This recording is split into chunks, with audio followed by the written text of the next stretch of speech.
Now going over to the business blunder of the day, you have Comcast Xfinity data breach affecting 35 million users. Now this comes to us thanks to Emma Thorne, who is an editor at LinkedIn News, and this comes to us, and she says, quote, hackers accessed the private information of nearly 36 million Xfinity customers in the October security breach. In a notice to customers, Xfinity parent Comcast said the hackers exploited a vulnerability in its Citrix software to get customers' usernames and hashed or scrambled passwords, and possibly their contact information, birthdays, and secret questions and answers. The cable and TV giant said it's still analyzing what other information was exposed. A Comcast spokesperson would not reveal to TechCrunch exactly how the incident impacted operations or whether the U.S. Securities and Exchange Commission had been notified.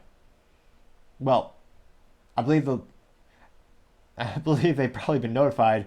The mandate, I'm not sure the mandate, I need to double check if it goes into effect in 2024 or if it's already being practiced, but you're at the point where you actually have to tell, if you're a publicly traded or a big company, you have to let the public know if there's been a security breach or a data breach. Now, it looks like other notes include, as of Comcast's latest earnings report, the company has had at least 32 million broadband users, so the hack impacted, quote, most, if not all, Xfinity customers per TechCrunch analysis, which that's quite literally one of the worst case scenarios.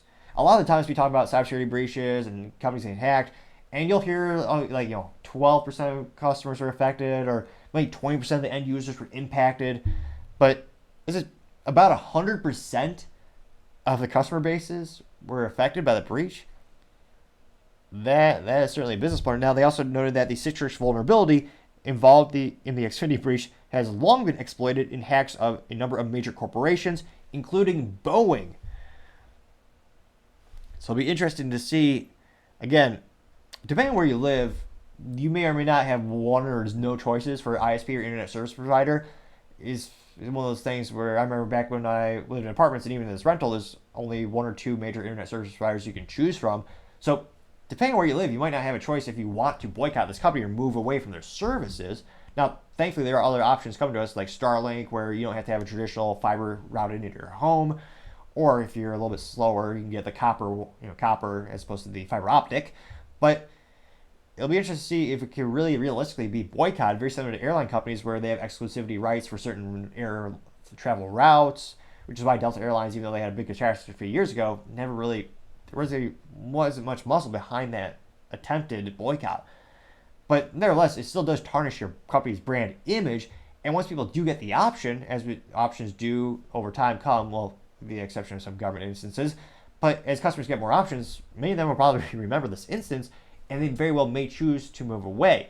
So it'll be interesting to see how they choose to, hopefully in the future, they're going to bolster their cybersecurity practices, roll out some new rules for customers where they have to have additional security, maybe MFA or additional applications to secure the environment. But again, to have an instance where near 100% of customers were affected negatively, and now their data might be out there, that is certainly the business blunder of the day. Thank you again, everyone, for taking the time to tune in today. Again, we're trying to get to 4,000 subscribers by the end of December, so if you could click that button, I'd greatly appreciate it. Also, leaving a comment is a great way to give me some additional feedback, letting me know how I can make the show better and better as I attempt to increase my enunciation and slow down my pace of speech.